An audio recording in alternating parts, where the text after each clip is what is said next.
First thing I notice, I hear condenser fans, I see no moisture. We have a full suction line. That one's out on head pressure.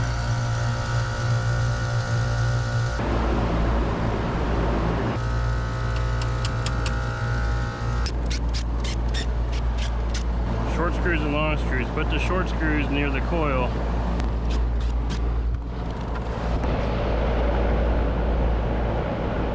Can't tell.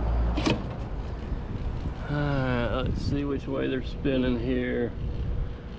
They're spinning two different directions. That's what I figured.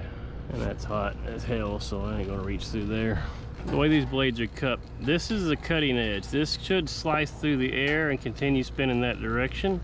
And this scoop is gonna throw the air upwards.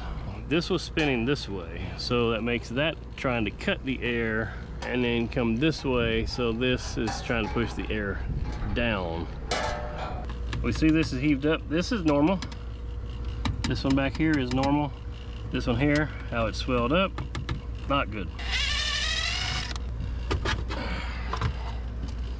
Swelled up pretty good there. For shits and giggles, we'll go ahead and test it. From there to there, we got nothing.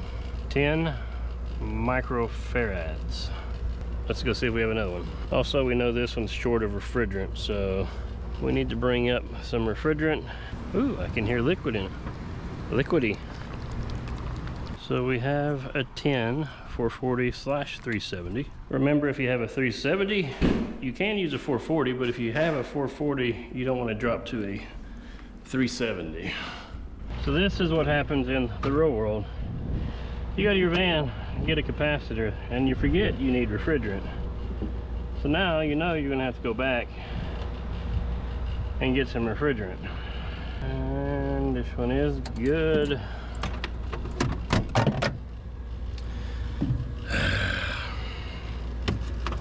Don't bounce, just stay there. Well, it ain't going through.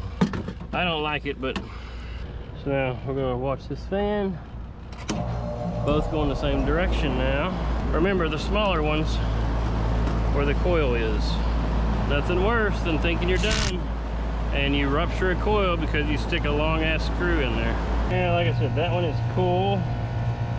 Probably kicked out again, didn't it? Yeah, it had already kicked out. But that line is getting cold, so let's go get some refrigerant for this one. All right, try this again. Hook it back into itself.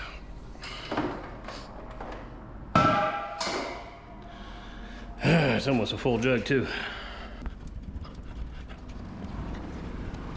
This rope's almost too thin.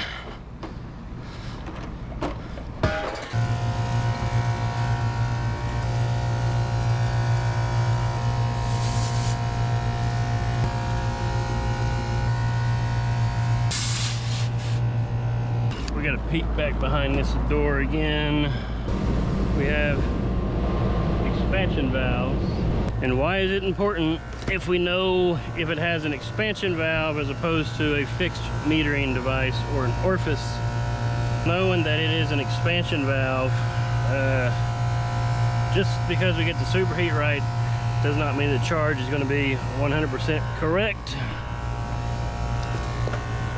But due to how busy we are today, and they had no air at all, basically, we're going to get them patched up and then we'll return to leak check, and if we have to top it off by subcooling, then we will. But for now, get them patched up so they can move on down the road a little bit. We were completely dry when we started, so our expansion valve is going to shoot us for around 15 degrees superheat, so we're going to shoot to get enough refrigerant in there so that even if it has to open all the way up to get 15 degrees right now, it will give them some relief. This system has Y1 and Y2 jumper together, It does have enough wire to the thermostat to separate the stages. We may have to look at that thermostat as well. 14.8, I like it. It took 1.5 pounds, 1.10 ounces. So we're gonna turn that off. I'm going to lock off my liquid line, or my discharge line, and then try to get it off there quickly. Now what pressure I have in this line, I want to go ahead and feed it in the system, not to waste any. Reduce this pressure as much as we can. Let that come down. Lock it off. Now the pressure that's on this side, I'm going to open it up. Let it return back into the system as well. Alright, the best we can do for him for the moment. That is sweating back really, really good. The other one is sweating back just as good. We are not done. We will return.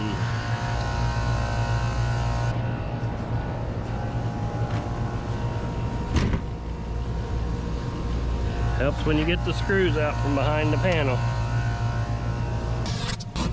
My first few years owning a Veto backpack, I noticed I kept busting hoses right here.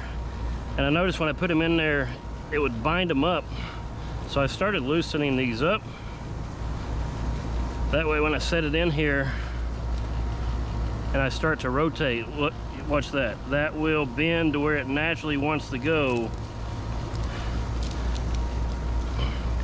And also, when I put these straps on, I do not put these straps over that first bend coming right off. Only on the others. That way these can hang up here really loose, they can swing freely, and that really cut down on me having to replace hoses. And this right here is all the humidity in the air leaving the store, which by itself, even if the temperature does not drop, makes it feel way better. The good thing is the jug is now a little lighter, but only by 1.10 pounds.